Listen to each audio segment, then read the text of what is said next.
Hi everyone, welcome again in the session of English grammar class. And today I am going to continue the chapter verb which I had taught you in previous class.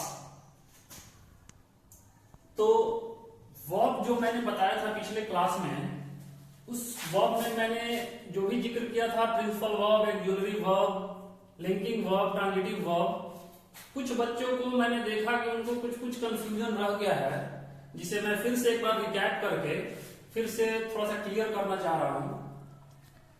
तो यहाँ पे कुछ सबसे पहले ये दिया हुआ है कुछ एग्जांपल्स। इस एग्जांपल्स के द्वारा मैं बताऊंगा कि कौन सा वर्ब किस रूप में है, कब वो ऑक्सिलरी है, कब वो मेन है, कब वो लिंकिंग है, ट्रांजिटिव, इंट्रांजिटिव, रेगुलर, इरेगुलर। इसमें से रेगुलर और इरेगुलर तो मैंने बताया भी नहीं था, फिर भी देखते हैं एक एक करके। सबसे पहले प्रिंसिपल, मेन या एक्शन वर्ब के बारे में मैंने बताया था कि वैसी क्रिया जो किसी एक्शन को बताती हो। एक्शन मीन्स जो कोई काम को दिखाती हो, वो हमारा हो जाता है प्रिंसिपल वर्ब यानी मेन वर्ब यानी एक्शन वर्ब। और इसी का दूसरा एक और नाम लेक्सिकल वर्ब भी है, जिसको लेक्सिकल भी लोग बोलते हैं। ठीक है। ऑक्सिलरी वर्ब या हेल्पिंग वर्ब के बारे में मैंने बताया था कि ये अपने मेन वर्ब की सहायता करती है, हेल्प करती है। किस चीज में? उसमें कुछ उसके जो मेन वर्ब का जो इंफॉर्मेशन है, उस मेन वर्ब की इंफॉर्मेशन में कुछ ऐड करने के लिए ये हेल्प करता है, या फिर वो स्टेट को बताता है। स्टेट का कहने का मतलब कि अवस्था या टाइम, वो एक एक करके मैं बताऊंगा यहाँ पे कैसे। लिंकिंग वर्ब और कॉपुलर वर्ब। लिंकिंग वर्ब के बारे में मैंने बताया था कि ये सब्जेक्ट और सब्जेक्ट कंप्लीमेंट को क्या करती है? लिंक कर देती है। चाहे वो मेन वर्ब ही क्यों ना हो, चाहे वो ऑक्सिलरी वर्ब ही क्यों ना हो, उसका काम केवल क्या है? सब्जेक्ट को और उसके कंप्लीमेंट को वो क्या करती है? लिंक करती है। बहुत सारे ऐसे वर्ब मिलेंगे जो देखने में तो लगेंगे कि एक्शन वर्ब है, लेकिन उसमें कोई एक्शन नहीं होता है। वो क्या करता है? केवल लिंक करता है। ठीक उसी प्रकार कुछ ऑक्सिलरी वर्ब, कुछ क्या सारे ऑक्सिलरी वर्ब लिंकिंग वर्ब का ही काम करते हैं। वो मैंने पिछले टॉपिक में सब कुछ बता दिया है। एक बार आप लोग उस वीडियो को ध्यान से देखोगे तो पता चल जाएगा। उसके बाद मैंने बताया था ट्रांजिटिव वर्ब। इसी में बच्चे कुछ कंफ्यूज दिख रहे थे। ट्रांजिटिव वर्ब क्या होता है? तो ट्रांजिटिव वर्ब के बारे में मैंने बताया था कि a verb that needs an object to complete its meaning is called transitive verb। मतलब ये ऐसा वर्ब होता है जिसको अपने सेंस को क्लियर करने के लिए एक ऑब्जेक्ट की जरूरत पड़ती है। मीन्स जब तक ये अपने साथ ऑब्जेक्ट नहीं लेगा, वो अपने सेंस को क्लियर नहीं कर पाएगा। वो होता है हमारा ट्रांजिटिव वर्ब। ठीक है। इनट्रांजिटिव वर्ब क्या होता है? तो जस्ट इसके अपोजिट।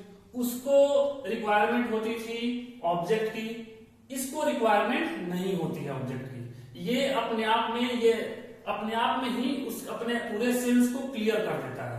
वो होता है इंट्रांजिटिव वर्ब। अब ट्रांजिटिव इंट्रांजिटिव में बच्चे कंफ्यूज इसलिए हो रहे थे कि वो समझ नहीं पा रहे थे कि कौन ऑब्जेक्ट ले रहा है, कौन ऑब्जेक्ट को नहीं ले रहा है। मैंने इसको दूसरे तरीके से भी बताया था कि जब सब्जेक्ट के द्वारा जो कोई काम किया जाता है, अगर वो पास ओवर होता है किस चीज पे? ऑब्जेक्ट पे। मतलब सब्जेक्ट के द्वारा किया गया काम अगर वो ऑब्जेक्ट पे अफेक्ट कर रहा है तो फिर वो ट्रांजिटिव हुआ, और जो अफेक्ट नहीं कर रहा है वो हुआ इंट्रांजिटिव। इनको पहचानने का सबसे इजी तरीका है, कोई भी वर्ब ट्रांजिटिव है कि नहीं है, इंट्रांजिटिव है कि नहीं है, इसको पहचानने के लिए सबसे इंपॉर्टेंट वर्ब से व्हाट या whom लगा के बस क्वेश्चन कर देना है। क्या करना है? क्या और किसको। जो भी उस सेंटेंस में वर्ब दिया गया हो उसमें आप लगाइए व्हाट। अगर कुछ आंसर आ रहा है तो समझ जाइए कि वो ट्रांजिटिव वर्ब है। अगर क्या से नहीं आ रहा है तो फिर किसको से आएगा। किसको से अगर आ गया तो ही वो ट्रांजिटिव है। क्या और किसको दोनों से आ सकता है अलग अलग, तो भी वो ट्रांजिटिव है। लेकिन अगर क्या से भी नहीं आ रहा है, वाट से भी नहीं आया, हुम से भी नहीं आया, दैट मीन्स कि वो ट्रांजिटिव नहीं है। उसका एग्जांपल इसमें दिखेगा आगे। इंट्रांजिटिव जस्ट वही है कि क्या किसको से नहीं आया तो इंट्रांजिटिव हो गया। अब एक वर्ड आया रेगुलर और इररेगुलर। ये रेगुलर वर्ब और इररेगुलर वर्ब क्या होता है, हालांकि ये टाइप्स नहीं है लेकिन फिर भी ऐसे नाम आते हैं ग्रामर में। तो पिछले वीडियो में मैंने आपको बताया था एक वीक वर्ब और एक स्ट्रॉन्ग वर्ब, ठीक है। वही है ये दोनों, रेगुलर और इररेगुलर। ये कुछ है नहीं, सिंपली वर्ब जो होता है उसका जो V2 और V3 यानी पास्ट और पास्ट पार्टिसिपल फॉर्म जो हम लोग बनाते हैं, अगर किसी वर्ब में, जैसे मान लीजिए ये है गो, ठीक है, ये हुआ V1 यानी प्रेजेंट। अगर इसको हम V2 करते हैं यानी पास्ट में करते हैं तो इसका क्या बनेगा, ये बन जाएगा आपका वेंट, ठीक है। और पास्ट पार्टिसिपल करते हैं तो ये बन जाएगा आपका गॉन। अब ये देखिए रेगुलर इसीलिए नाम रखा गया है गो। गो से जस्ट जाते समय ये पूरा का पूरा इसका जो वर्ड था वो चेंज हो गया। अगर मान लीजिए पूरा भी चेंज नहीं हुआ तो इसके अनुसार नहीं बढ़ रहा है आगे। अब गो से तो कुछ गोज होना चाहिए था या कुछ और होना चाहिए था, लेकिन नहीं, क्या हो गया, वेंट हो गया सीधा। ये क्या हो जाएगा आपका इररेगुलर वर्ब हो जाएगा, ठीक है, इररेगुलर। और अगर मान लीजिए एक एग्जांपल मैं दे रहा हूं, रिच। रिच मीन्स क्या होता है, रिच मीन्स होता है पहुंचना। अगर इसका V2 बनाना हो तो हम लोग क्या कर देते हैं, सिंपल रिच भी कर देते हैं, यानी केवल डी या ईडी लगा देने से इसका फॉर्म चेंज हो गया। मतलब ये रेगुलर, इसका जो बनावट है रिच, रिच ईडी लग गया, ये क्या हो गया, रेगुलर हो गया। सेकेंड फॉर्म यानी थर्ड फॉर्म पास्ट पार्टिसिपल भी रिच ही होगा, ठीक है। उसी प्रकार मान लीजिए हम लिखते हैं कैच, तो कैच का V2 क्या हो जाता है, हो जाता है इसका CAUGST। अब बताइए ये रेगुलर हुआ कि इररेगुलर हुआ, ईडी तो लगा नहीं है, सिम पूरा चेंज हो गया है। कैच से क्या हो गया है, कॉट हो गया है, CATTCH यहाँ पे पूरा का पूरा क्या हो गया, खत्म हो गया, U बन गया, G बन गया, H बन गया, T बन गया। तो ये कौन सा वर्ब हो जाएगा, ये हो जाएगा आपका इररेगुलर। मतलब रेगुलर में नहीं चल रहा है ये, इसका जैसा बनावट है उस बनावट के जैसा ये नहीं चल रहा है, इररेगुलर चल रहा है। तो जिसमें जिस वर्ब के रूप को, फॉर्म को चेंज करने में ईडी या डी या कभी कभी टी अगर यूज होता है तो समझ लीजिए कि वो रेगुलर है, और जिसका फॉर्म रूप चेंज हो जाता है थोड़ा सा तो समझ जाइए कि वो इररेगुलर है। अब इसका दूसरा नाम, इस रेगुलर को हम लोग बोलते हैं वीक, और इसको हम लोग बोलते हैं स्ट्रॉन्ग, स्ट्रॉन्ग वर्ब। ये वीक वर्ब हुआ, ये स्ट्रॉन्ग वर्ब हुआ।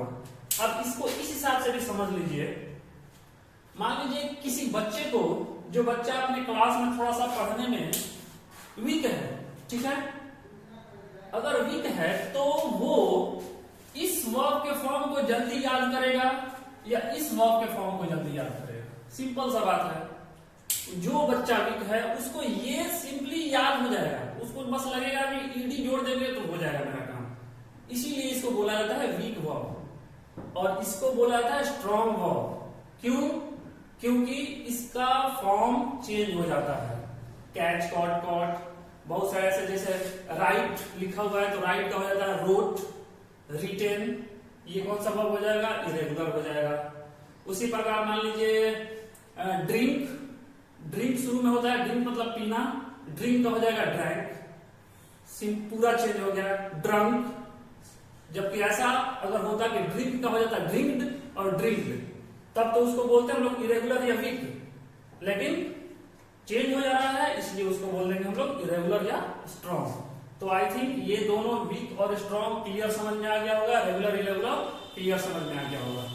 अब इसी के अकॉर्डिंग यहाँ पे कुछ एग्जाम्पल्स दिए गए हैं, उस एग्जाम्पल्स में एक एक करके देखते हैं कि आखिर इसमें जो भी वर्ब आए हुए हैं वो किस कैटेगरी के वर्ब है, उनमें से क्या कौन सा वर्ब इसको बोला जाएगा। अभी एक चीज ध्यान दीजिएगा, यहाँ पे मैंने वर्ब का सबसे मेन जो दो टाइप्स होते हैं फिनाइट और नॉन फिनाइट, उसको मैंने यहाँ पे नहीं लिखा है, उसका जिक्र मैंने अभी नहीं किया है। वो इसके बाद वाले टॉपिक में उसको पार्ट वाइज करके जस्ट इसी का उल्टा करके मैं समझाऊंगा तो और क्लियर हो जाएगा। ठीक है, तो देखते हैं पहला, ही ईट्स अ मैंगो। ये तो हुआ हमारा सब्जेक्ट। अब इसमें वर्ब क्या दिख रहा है, ये ईट्स, ये क्या है, ईट्स मतलब होता है खाना, ये तो कोई एक्शन दिख रहा है। ठीक है, एक्शन दिख रहा है, और बाकी इसमें कोई वर्ब दिख रहा है क्या, मैंगो, मैंगो तो नाउन है, ये तो वर्ब है नहीं, यानी ये एक वर्ब दिख रहा है, वो भी एक्शन दिख रहा है। तो इसको हम लोग क्या बोलेंगे, प्रिंसिपल बोल देंगे, मैन बोल देंगे, या एक्शन वर्ब बोल देंगे, या फिर लेक्सिकल वर्ब बोल देंगे। ठीक है, ये हमारा हो गया एक्शन वर्ब या फिर प्रिंसिपल वर्ब। आगे चलते हैं। अच्छा, इसी के साथ एक और एग्जांपल में दिखा दूं कि प्रिंसिपल तो ये हो गया, ऑक्सिलरी तो नहीं हुआ, लिंकिंग ये भी नहीं हुआ, क्योंकि ये एक्शन हो रहा है, इसमें कुछ लगेगा कि हाँ हाथ पैर हिल रहा है, ऐसा नहीं है कि एक्शन है लेकिन कुछ पता नहीं चल रहा है, ये लिंकिंग भी नहीं हुआ। ट्रांजिटिव हुआ क्या, ट्रांजिटिव देख लेते हैं। तो ट्रांजिटिव में मैंने क्या बताया था, जो वर्ब अपने साथ एक ऑब्जेक्ट को लेता हो, पता कैसे चलेगा, व्हाट या हुम लगा के क्वेश्चन करो वर्ब से। वर्ब मतलब होता है सॉरी इट, उससे आप क्वेश्चन करो, इट मतलब होता है खाना, क्वेश्चन करो ही इट्स व्हाट, वह खाता है, क्या खाता है, आंसर क्या आएगा, मैंगो। अगर मैंगो आंसर आ गया तो समझ लो कि ये क्या हो गया, ट्रांजिटिव हो गया। अगर ये आंसर नहीं आता तो क्या हो जाता, इंट्रांजिटिव। लेकिन एक ही बार में नहीं, एक बार करेंगे इट्स, क्वेश्चन करेंगे व्हाट, क्या, तो आया आंसर मैंगो। किसको, अगर क्या से नहीं आ रहा है तो किसको से भी करना है, हुम से भी करना है। ये हमेशा ध्यान रखना है कि व्हाट और हुम, अगर आंसर आ जाए तो भी इससे जरूर पूछेंगे, यानी हर बार दोनों से क्वेश्चन करेंगे।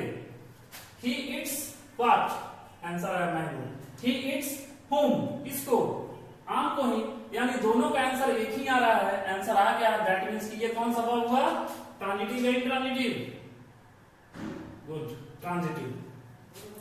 अब आगे देखते हैं, दे वेक अप अर्ली, वे लोग उठते हैं जल्दी। ठीक है, ये हो गया हमारा सब्जेक्ट। अब यहाँ पे वर्ब, ये क्या कोई काम है, वेक अप, जाहिर सी बात है ये काम है, सुबह सो के उठ जाना, ये काम ही है। इसको क्या बोलेंगे, इस हिसाब से देखा जाए तो प्रिंसिपल या ऑक्सिलरी, ये कहलाएगा प्रिंसिपल, यानी मेन, यानी एक्शन, ये एक्शन दिख रहा है इसमें, ये हो गया हमारा प्रिंसिपल वर्ब। ठीक है, अब आगे देखते हैं कि ऑक्सिलरी नहीं है, लिंकिंग नहीं है, ट्रांजिटिव इंट्रांजिटिव है क्या, तो फिर वही चीज, व्हाट और हुम, क्वेश्चन करो। दे वेक अप, वे लोग उठते हैं, वे लोग क्या उठते हैं, कभी आंसर दे सकते हो, वे लोग क्या उठते हैं, वे लोग किसको उठते हैं, दे वेक अप हुम, नहीं। ठीक है, तो यहां पे ये क्या हो गया, इंट्रांजिटिव हो गया, क्योंकि व्हाट से भी आंसर नहीं मिला, हुम से भी आंसर नहीं मिला, इसलिए ये हो गया इंट्रांजिटिव। क्लियर, आगे देखते हैं। तीसरा, I have a car, subject, car तो नाउन हो गया, ये हैव क्या है, ये मैंने होमवर्क में भी दिया था, आई हैव अ कार, बहुत बच्चे लिखे थे इसको ऑक्सिलरी वर्ब। ठीक है,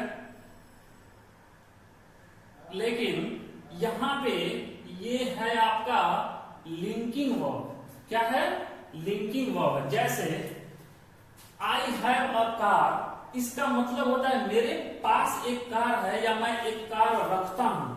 तो कोई कोई सोचेगा कि रखना जो है, रखना तो एक काम है, लेकिन यहाँ पे हैव रखना, ये कोई काम को दिखा रहा है क्या। मैं अगर मान लो ये पेन मेरे पास है, आई हैव अ पेन, मैं इसमें क्या काम कर रहा हूं, कोई काम नहीं कर रहा हूं, तो एक्शन तो ये होगा नहीं, ये है। लेकिन आई अ कार मतलब मैं और एक कार, इन दोनों को ये हैव क्या कर रहा है, लिंक कर दे रहा है। ठीक है, लिंक कर दे रहा है, इसलिए ये कौन सा वर्ब हो जाएगा, आपका लिंकिंग वर्ब हो जाएगा। ठीक है, लेकिन अगर किस हिसाब से देखा जाए लिंकिंग, लेकिन इसमें वर्ब एक ही है।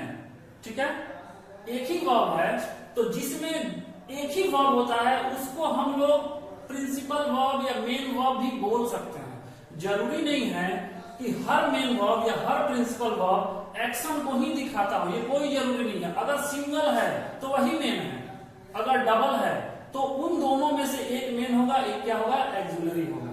अगर इज कहीं अकेले भी आ जाए तो उसको हम लोग मेन वर्ब बोल सकते हैं। उसके अलावे एक्सिलरी या फिर लिंकिंग ये बोला जा सकता है, ठीक है। अगर इज सिंगल है तो मेन वर्ब कहला सकता है, एक्सिलरी अभी नहीं कहलाएगा, क्योंकि एक्सिलरी तब कहलाएगा जब वो किसी अपने मेन वर्ब को हेल्प करता हो। तो इज तो चूंकि अकेले था इसलिए अभी किसी का हेल्प कर नहीं रहा है, इसलिए उस कंडीशन में वो एक्सिलरी नहीं कहलाएगा। लेकिन लिंकिंग हमेशा होगा वो, क्योंकि वो लिंक करता है सब्जेक्ट को और उसके क्या बोलते हैं उसको। तो ये हो गया हमारा मेन, तो हो ही गया क्योंकि अकेला वर्ब है तो मेन हो जाएगा, प्रिंसिपल हो जाएगा। इसके साथ साथ इसको हम लोग बोल देंगे लिंकिंग वर्ब, क्योंकि आई और कार को ये क्या कर रहा है, लिंक कर रहा है, कोई एक्शन हो नहीं रहा है इसमें। आगे देखते हैं, I have taught this lesson. अब ये हैव यहाँ पे लिंकिंग था तो फिर यहां भी एक हैव आया है, फिर इस वर्ब को भी तुम बोलोगे कि लिंकिंग है, लेकिन यहां पे ये हैव लिंकिंग नहीं है। आई हैव के बाद देखो एक ये वर्ब लगा हुआ है टॉट। टीच मतलब क्या होता है, पढ़ाना। ये एक एक्शन है, छोटा मोटा भी एक्शन हो, जो भी हो, लेकिन ये एक्शन है। तो जब एक्शन हो गया और एक्शन के पहले ये लगा हुआ है तो फिर ये क्या कहलाएगा, तुम तो कुछ समझ सकते हो। मेन वर्ब की सहायता कौन करता है, तो एक्सिलरी वर्ब। तो फिर यहाँ पे इस कंडीशन में ये है क्या हो गया, एक्सिलरी वर्ब हो गया, और ये क्या हो गया, ये मेन वर्ब हो गया, यानी एक्शन वर्ब हो गया। और दिस लेसन ये तो हमारा हो गया ऑब्जेक्ट। कैसे, ये ऑब्जेक्ट है कि नहीं है, कैसे, तो ट्रांजिटिव इंट्रांजिटिव से पता कर लेते हैं कि अगर ये ट्रांजिटिव होगा तो ये ऑब्जेक्ट होगा। अगर ऑब्जेक्ट पहले ही से तुमको पता चल जा रहा है तो तुम समझ लो कि ये ट्रांजिटिव है। अगर वो भी क्लियर नहीं है तो फिर वही मैंने रूल जो बताया था, व्हाट और होम करके देख लो। आई हैव टॉट, मैंने पढ़ा दिया है, मैंने पढ़ाया है या मैं पढ़ा चुका हूं। आई हैव टॉट व्हाट, मैंने क्या पढ़ाया है, क्या आंसर आएगा, दिस लेसन, यानी व्हाट का आंसर आ गया। और व्हाट का आंसर आ गया तो ट्रांजिटिव इंट्रांजिटिव, ट्रांजिटिव। चलो व्हाट से आ गया, whom से भी एक बार पूछना है। ऐसा नहीं है कि व्हाट से आ गया तो चलो बेचैनी में आगे बढ़ जाए, नहीं, whom से भी पूछना है। आई टॉट whom, मैंने क्या पढ़ाया, तो ये दिस लेसन, लेकिन मैंने किसको पढ़ाया, आंसर आ रहा है क्या इसमें, नहीं आ रहा है। तो इसमें अब whom का आंसर नहीं आया, और वो जो अगर आता भी तो वो एक और दूसरा ऑब्जेक्ट हो जाता, लेकिन अभी फिलहाल नहीं आ रहा है। लेकिन चलो एक से तो आया, ट्रांजिटिव हो गया ये, taught transitive. Clear, main verb plus transitive verb दोनों। आगे, he is a good dancer, यहां पे देखते हैं, ही सब्जेक्ट, अ गुड डांसर क्या है ये। अच्छा, यहां से यहां तक के पार्ट में क्या बोला जाता है, वो मैंने सेंटेंस के चैप्टर में बताया था। सब्जेक्ट के बाद रेस्ट ऑफ द वर्ड्स जो सेंटेंस के बचते हैं वो हमारे क्या कहलाते हैं, प्रेडिकेट। सब्जेक्ट के बाद जितना भी वर्ड बचा वो हमारा हो जाता है प्रेडिकेट, और उस प्रेडिकेट को सब्जेक्ट के साथ जोड़ता कौन है, वो जब भी जोड़ेगा तो एक वर्ब ही जोड़ेगा, यानी उस प्रेडिकेट में एक वर्ब होना बहुत ही जरूरी है, बिना वर्ब के प्रेडिकेट नहीं होगा। तो यहां पे हमारा एक इज आ गया। अब बताओ ये क्या कर रहा है, ही अ गुड डांसर, वह एक अच्छा डांसर है। प्रिंसिपल मेन एक्शन बोल सकते हैं इसको, अवश्य बोल सकते हैं। क्यों, क्योंकि अकेला वर्ब है ये। अगर कोई भी वर्ब अगर अकेले है तो भाई मेन वही हो जाएगा।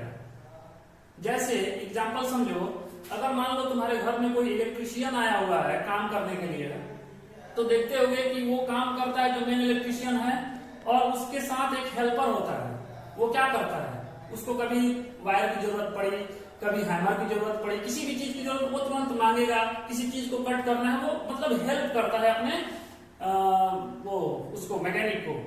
लेकिन अगर मान लो किसी दिन वो मैकेनिक जो मेन मैकेनिक है वो नहीं आया और वो केवल उसका जो हेल्पर है वो, सॉरी फॉर डिस्टर्बेंस क्योंकि फोन एक आ गया था तो थोड़ा सा डिस्टर्ब हो गया था वीडियो, कोई बात नहीं।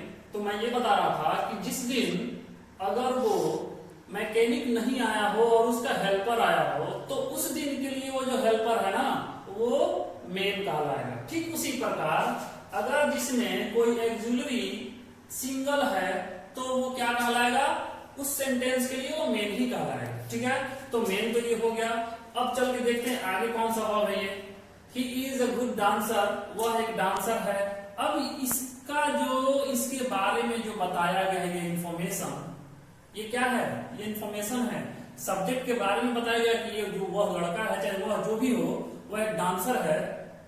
इसको दोनों को लिंक कौन कर रहा है, ये कर रहा है इज। अगर इस इज को यहां से हटा दें हम लोग तो ये सेंटेंस अधूरा रह जाएगा। मतलब ये इज जो आया है इस सब्जेक्ट को और उसके इंफॉर्मेशन को लिंक कर दिया, जोड़ दिया, तो इस कंडीशन में ये लिंकिंग वर्ब कहलाएगा। अब इसमें कंफ्यूज मत होना कि लिंकिंग बोले कि मेन बोले। देखो ये दोनों अलग हैं। अब इन दोनों से मैंने तुम लोग को पिछले वीडियो में बताया था कि इन दोनों से अलग अलग यूज के अकॉर्डिंग ये सब बने हुए हैं। Linking, transitive, intransitive, regular, irregular तो खैर वो दूसरा चीज है, फिनाइट, नॉन फिनाइट, ये सब इन दोनों से बने हुए हैं। ठीक है, तो मेन भी बोलेंगे ऐसे। अगर मेन और प्रिंसिपल और एक्सिलरी को भूल जाओ तो फिलहाल ये लिंकिंग वर्ब है, ये लिंक कर रहा है। ठीक, आगे चलते हैं।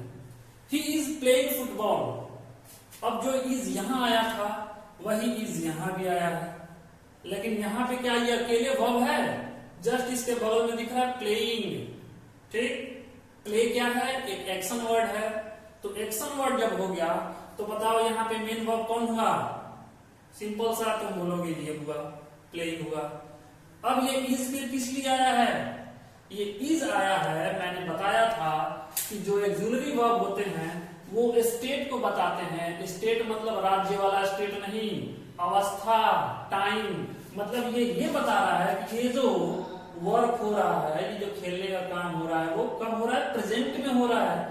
इज एम आर होगा तो प्रेजेंट बताएगा, वाज वर होगा तो पास्ट को बताएगा, विल सेल होगा तो फ्यूचर को बताएगा। मीन्स इसका काम यही है, ये प्रेजेंट को बताया, हेल्प किया, आईएनजी भी इसी के वजह से लगा हुआ है। तो ये हमारा मेन हुआ, ये हमारा हो गया एक्सिलरी वर्ब। अब इसको मेन तो देख लिए, अब देखते हैं कि ट्रांजिटिव इंट्रांजिटिव में से है क्या, इसको भी चेक कर लेते हैं। क्योंकि देखो ट्रांजिटिव इंट्रांजिटिव होना अपने जगह पे उससे कुछ सेंटेंस को लेना देना होता नहीं है। बस केवल ऑब्जेक्ट अगर तुमको जानने की जरूरत है, जो कि कब जरूरत पड़ेगी, वॉइस बनाते समय जरूरत पड़ेगी, उस समय इसका काम है। तो फिर साथ में ये भी देखते ही चलो कि ट्रांजिटिव इंट्रांजिटिव भी कब होता है। मेन तो हो गया, ये एक्सिलरी हो गया। अब ये ट्रांजिटिव है कि नहीं है, क्वेश्चन करो इससे। इज प्लेइंग, प्लेइंग व्हाट, खेल रहा है, क्या खेल रहा है, व्हाट से क्वेश्चन किए, आंसर तुरंत आया फुटबॉल, आंसर आ गया तो ट्रांजिटिव हो गया। आंसर नहीं आता इंट्रांजिटिव हो जाता। व्हाट से ही नहीं, हुम से भी करके देख लो, वह किसको खेल रहा है, फुटबॉल को खेल रहा है। या फिर अगर मान लो इसका आंसर नहीं भी दे रहे हो तो एक से मिल गया, दूसरे से नहीं मिल रहा है, कोई दिक्कत नहीं है, ये हमारा हो गया ट्रांजिटिव वर्ब। क्लियर। अब आगे, सी लुक्स वेरी ब्यूटीफुल। अब यहाँ पे सी सब्जेक्ट, लुक, लुक मीन्स क्या होता है, देखना भी होता है, दिखना भी होता है। वेरी ब्यूटीफुल, ये तो एडजेक्टिव है, ये वेरी क्या है, एडवर्ब है। ये बाद में देखेंगे हम लोग एडवर्ब कैसे है, एडजेक्टिव कैसे है, ये एडजेक्टिव और एडवर्ब की क्लास में पता चलेगा। फिलहाल लुक्स यहाँ पे एक वर्ब दिख रहा है। अब लुक मतलब ये तो कोई एक एक्सिलरी वर्ब दिख नहीं रहा होगा। Is, am, are, was, were, will, shall, can, could, may, might में से है क्या कोई, नहीं है, तो ये एक्सिलरी तो हुआ नहीं। लेकिन लुक्स दिखना, अब बताओ, लग रहा है कि ये एक्शन है, लेकिन एक्शन है क्या। अगर मान लो मैं अच्छा दिखता हूं या बुरा दिखता हूं तो इसमें मैं एक्शन क्या कर रहा हूं, कोई एक्शन नहीं है। मीन्स यहां पे ये लुक्स जो है ये कोई एक्शन को नहीं दिखा रहा है, ये क्या कर रहा है, सी और वेरी ब्यूटीफुल कि वह बहुत सुंदर है, इसके इंफॉर्मेशन को क्या कर दिया इसने, इस लुक्स ने इस सब्जेक्ट के साथ इस इंफॉर्मेशन को जोड़ दिया। तो जोड़ दिया तो कौन सा वर्ब हो गया, सिंपल लिंकिंग वर्ब। लुक्स कोई एक्शन नहीं हो रहा है, दिखने के लिए क्या कोई एक्शन करना पड़ता है, कुछ नहीं, बस सिंपल एक्शन नहीं है, लिंकिंग वर्ब है, लिंकिंग बोल दिए। अब अगर कोई उस हिसाब से पूछ दे कि प्रिंसिपल है कि ज्वेलरी है, तब क्या बोलोगे, सिंपल सा बात है, अकेला वर्ब है, तो क्या होगा, मेन ही होगा या फिर प्रिंसिपल ही होगा, प्रिंसिपल है, और इस हिसाब से बात करें तो फिर लिंकिंग वर्ब है। क्लियर हुआ। अब देखना, ये लुक्स कोई कोई सोचेगा कि सर लुक्स मतलब दिखना, लुक मतलब देखना भी तो होता है। तो मैंने पहले ही बताया था ट्रांजिटिव और इंट्रांजिटिव का, जिस समय मैंने एग्जांपल दिया था और डेफिनेशन लिखवाया था, उस समय मैंने बोला था कि कुछ वर्ब ऐसे होते हैं जो ट्रांजिटिवली और इंट्रांजिटिवली दोनों प्रकार से यूज होते हैं। मतलब वो ट्रांजिटिव भी हो सकते हैं, इंट्रांजिटिव भी हो सकते हैं, दोनों में वो यूज किए जा सकते हैं। क्योंकि जब दिखना का बात होगा, दिखना तो क्या दिखना, आंसर तुम्हारा वेरी ब्यूटीफुल आ रहा है, लेकिन वो आंसर नहीं है। मैं क्या दिखता हूं, वेरी ब्यूटीफुल, कैसा दिखता हूं अगर कोई पूछेगा तो फिर इसका आंसर आएगा वेरी ब्यूटीफुल, लेकिन क्या दिखता हूं आंसर नहीं है। इसलिए ये ट्रांजिटिव इंट्रांजिटिव के हिसाब से देखा जाए तो कौन सा है, ये हुआ intransitive. Linking verb auxiliary verb के हिसाब से देखा जाए तो कौन सा हुआ, ये हुआ लिंकिंग। प्रिंसिपल और ऑक्सिलरी के हिसाब से देखा जाए तो कौन हुआ, ये हुआ मेन। क्लियर हुआ। आगे, the teacher told me to do this, teacher हो गया सब्जेक्ट, वर्ब यहां पे क्या दिख रहा है, टोल्ड मीन्स होता है कहना, कहना तो कुछ काम है, आदमी मुंह से बोलेगा ये काम है, काम है तो इसमें कुछ और दिख रहा है क्या, कोई एक जरूरी नहीं दिख रहा है, तो फिर ये कौन सा वर्ब हुआ, मेन या प्रिंसिपल। ठीक है। अब लिंकिंग तो इसको बोलेंगे नहीं, क्यों नहीं बोलेंगे, क्योंकि ये एक्शन है, ये लिंक नहीं कर रहा है। अगर इसको ऐसे भी देखें कि इससे क्वेश्चन करते हैं ट्रांजिटिव इंट्रांजिटिव है कि नहीं है, तो द टीचर टोल्ड, शिक्षक ने कहा, टीचर ने कहा, क्या करोगे क्वेश्चन ट्रांजिटिव जानने के लिए, व्हाट और होम।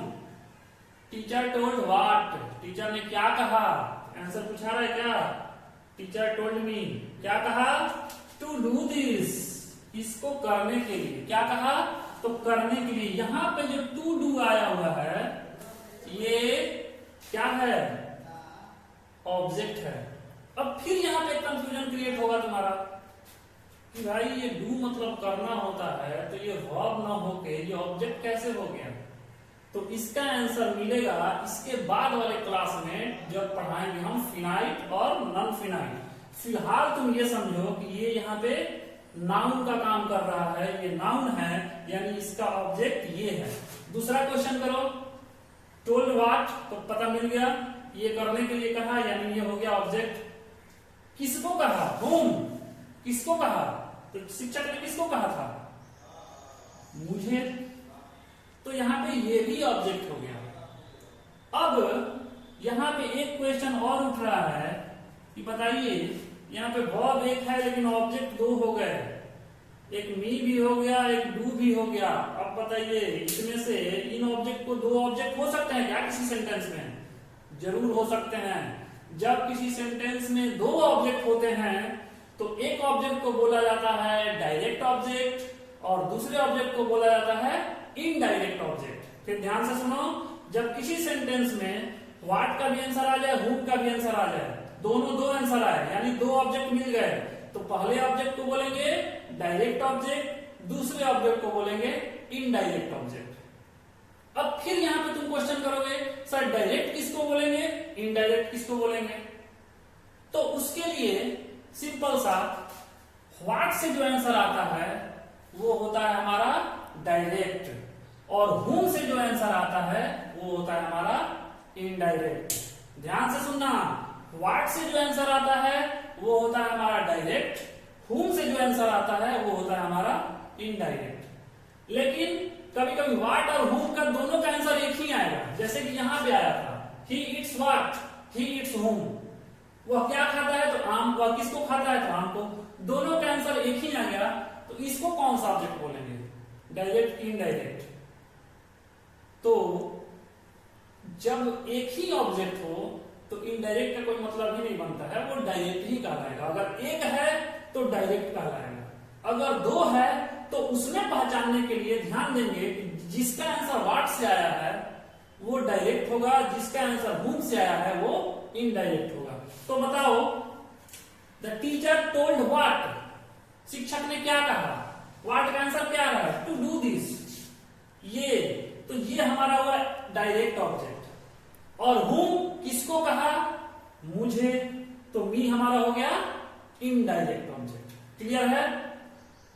अब यहां पे जब दो ऑब्जेक्ट मिल गए तो एक और वर्ड मैं बताना चाह रहा हूं, ट्रांजिटिव और इनट्रांजिटिव के अलावे एक वर्ड होता है डाई ट्रांजिटिव। क्या होता है, डाई ट्रांजिटिव। इसको ध्यान से समझना, कभी कभी ये कोई क्वेश्चन पूछ देता है कि डाई ट्रांजिटिव वर्ब क्या होता है। टेंशन नहीं लेना है, बस तुम ये समझो कि सर तो ट्रांजिटिव इंट्रांजिटिव पढ़ा है। एक डाई ट्रांजिटिव होता है, डाई से क्लियर हो गया, डाई ट्रांजिटिव जो अपने साथ दो ऑब्जेक्ट को लेता है वो डाई ट्रांजिटिव वर्ब कहलाता है। क्लियर। ये लेगा, वो ऑब्जेक्ट तो लेगा ही लेगा, लेकिन अगर अपने साथ दो ऑब्जेक्ट को ले लिया, यानी उस वर्ब से व्हाट का भी आंसर मिल रहा है अलग, whom का भी आंसर मिल रहा है अलग, दैट मीन्स कि ये जो वर्ब इस समय है ये क्या है, ये डाई ट्रांजिटिव वर्ब का काम कर रहा है, क्योंकि इसके साथ ये भी ऑब्जेक्ट आया, ये भी ऑब्जेक्ट आया। अगले एग्जांपल में देखते हैं, He gave me a pen, उसने मुझे एक कलम दिया। सब्जेक्ट हो गया, गिव हो गया। गिव क्या है, देना, वर्ब का पास्ट फॉर्म है, सेकेंड फॉर्म। He gave, उसने मुझे दिया। सिंगल वर्ब दिख रहा है तो कौन सा वर्ब हुआ, मेन वर्ब। क्लियर। आगे चलते हैं, जुड़नी तो होगा नहीं, लिंकिंग है क्या, तो जब एक्शन है, जब एक्शन दिख रहा है तो लिंकिंग तो होगा नहीं। ठीक। अब गेव में जब लिंकिंग नहीं हुआ तो ट्रांजिटिव इंट्रांजिटिव देख लेते हैं। ही गेव, क्या करना है, व्हाट, ही गेव व्हाट, उसने मुझे क्या दिया, तो क्या दिया इसमें, he gave me a pen, answer आया अ पेन। दूसरा क्वेश्चन कर लो, whom, किसको दिया, आंसर क्या आएगा, he gave किसको, मी, मुझको, यानी मुझे। यानी यहां भी दो ऑब्जेक्ट आ गए, व्हाट का आंसर पेन, whom का आंसर मी, दोनों ऑब्जेक्ट अलग अलग हो गए। तो ये कौन सा डायरेक्ट ऑब्जेक्ट कौन सा होगा, जो व्हाट से आया है, यानी पेन, डायरेक्ट हुआ, डायरेक्ट। और मी हो जाएगा इनडायरेक्ट। ठीक है, डायरेक्ट इनडायरेक्ट क्लियर। अब ये वर्ब कौन सा हुआ, ट्रांजिटिव हुआ कि इंट्रांजिटिव हुआ, तो अपने साथ कितने ऑब्जेक्ट को ले रहा है, अगर एक ऑब्जेक्ट को लेगा तो ट्रांजिटिव, अगर दो ऑब्जेक्ट को लेगा तो डाई ट्रांजिटिव। यानी ये ट्रांजिटिव का ही एक पार्ट है, बस एक और दो के लिए बनाया गया है। इंट्रांजिटिव कभी नहीं हो सकता है, ट्रांजिटिव है तो ऑब्जेक्ट लेगा, दो लिया तो डाई, वन लिया तो ट्रांजिटिव, डाई ट्रांजिटिव। तो यहाँ पे डायरेक्ट भी लिया, इनडायरेक्ट भी लिया, क्या होगा, ये हुआ डायरेक्ट, ये हुआ इनडायरेक्ट, ये गेव यहाँ पे हो गया डाई ट्रांजिटिव। डाई ट्रांजिटिव जरूरी नहीं है कि हर बार कोई पूछेगा तो तुम डाई ट्रांजिटिव आंसर दोगे, तुम सिंपल समझो कि सर ये ट्रांजिटिव वर्ब है।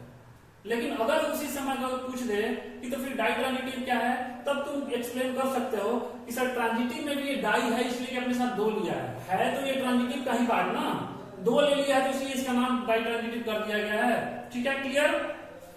आगे देखते हैं, 10 आई गॉट मैरिड, मैं क्या हो गया, आई गॉट मैरिड, मेरी शादी हो गई, आई गॉट मैरिड।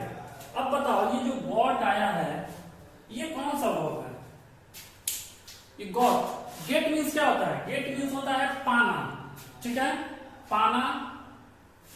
अब यहां पे ये शादी कोई पाता है क्या, नहीं। अब आई और मैरिड, मैं मान लो मैं पहले शादीशुदा नहीं था, अब मेरी शादी हो गई तो क्या चेंज हुआ, मेरा जो स्टेट है, मेरा जो अवस्था है, पहले मैं शादीशुदा नहीं था, अब मैं क्या हो गया, शादीशुदा हो गया। तो क्या चीज बदला, मेरी अवस्था बदल गई, मेरा स्टेट बदल गया। तो ये वर्ब कौन सा हुआ, अवस्था के लिए एक्सुलरी, अवस्था को बताता है। क्लियर। या फिर आई गॉट मैरिड को तुम लिंकिंग बोल सकते हो, क्योंकि मैंने बताया था कि जो अवस्था को बताता हो, स्टेट को बताता हो, वो एक्सुलरी हो सकता है या फिर लिंकिंग हो सकता है। तो यहां तुम इसको क्या बोलोगे, इसको तुम लिंकिंग बोलो, सबसे ज्यादा अच्छा रहेगा। इसको तुम एक्सुलरी अभी मत बोलो, लिंकिंग बोलो, आई गॉट मैरिड। दो वर्ड और आते हैं, स्टेटिव वर्ब और डायनेमिक वर्ब। अब ज्यादा वर्ब के बारे में बताएंगे तुम लोग कंफ्यूज होते चले जाओगे कि कहां से लाते जा रहे हैं। शुरू में 4 बताए थे, पता नहीं रेगुलर इरेगुलर कहां से ला दिए, उसके बाद वीक और स्ट्रॉन्ग कहां से ला दिए, उसके बाद एक ट्रांजिटिव कहां से ला दिए, अब एक नया ये 2 ला दिए कि डायनेमिक और स्टेटिव। कुछ नहीं है, इन्हीं सब का नाम है, बस अवस्था के अकॉर्डिंग उनको बताया जाता है। स्टेटिव का मतलब जो उसके स्टेट, उसके अवस्था को बताए, स्टेटिव कहला जाएगा। जो किसी एक्शन को बताए, डायनेमिक कहला जाएगा। तो यहाँ पे इस वर्ब को तुम डायनेमिक नहीं बोल सकते हो क्या, बोल सकते हो, क्योंकि एक्शन है, कोई काम हो रहा है, डायनेमिक है। ये आई गॉट मैरिड, अवस्था चेंज हुआ, ये क्या हुआ, लिंकिंग। ठीक है, आगे द चेयर इज ब्रोकन। यहां पे देखते हैं द चेयर इज ब्रोकन। अब यहां देखते हैं कि ये इज क्या है। सबसे पहले इज अगर इस हिसाब से देखें तो प्रिंसिपल या मेन हो जाएगा कि नहीं हो जाएगा, क्योंकि सिंगल है तो हो जाएगा। एक्सुलरी होगा कि नहीं होगा, एक्सुलरी ये क्या किसी वर्ब की सहायता कर रहा है, नहीं कर रहा है। लिंकिंग होगा क्या, तो ये लिंकिंग है। लिंकिंग इसलिए लिंक भी कर रहा है और स्टेट को भी बता रहा है कि चेयर का जो कंडीशन है वो क्या है, तो चेयर टूटा हुआ है।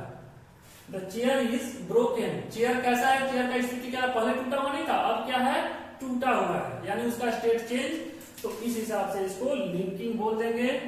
और डायनेमिक स्टेटिव में क्या बोलेंगे, स्टेट को बता रहा है, दैट मीन्स स्टेटिव। तो आज के इस एग्जाम्पल से मैंने कोशिश किया समझाने का, होप कि तुम लोग को समझ में आया होगा। और अगर किसी को समझ में नहीं आया होगा तो तुम फिर से कमेंट सेक्शन में बोल सकते हो कि सर मेरे को इनमें से कोई भी ये वर्ब समझ में नहीं आएगा। I will try to make you understand in next class. ठीक है, हालांकि अब टाइम कुछ ज्यादा हो गया है, इसलिए नहीं तो मैं आज फिनाइट और नॉन फिनाइट के बारे में बताता, लेकिन फिनाइट नॉन फिनाइट आज नहीं बताऊंगा, मैं उसको अगले टॉपिक में बताऊंगा, क्योंकि फिनाइट और नॉन फिनाइट भी थोड़ा सा लंबा जाएगा। ठीक है, तो आज के लिए बस इतना ही। और इसके ऊपर मैं होमवर्क देखूंगा कि मैं तुम लोगों को क्या होमवर्क दे सकता हूँ। फिलहाल इस वीडियो में मैं होमवर्क नहीं दे रहा हूँ, तुम लोगों को मैं होमवर्क तुम लोग के ग्रुप में सेंड करूंगा। ठीक है, ओके, थैंक यू।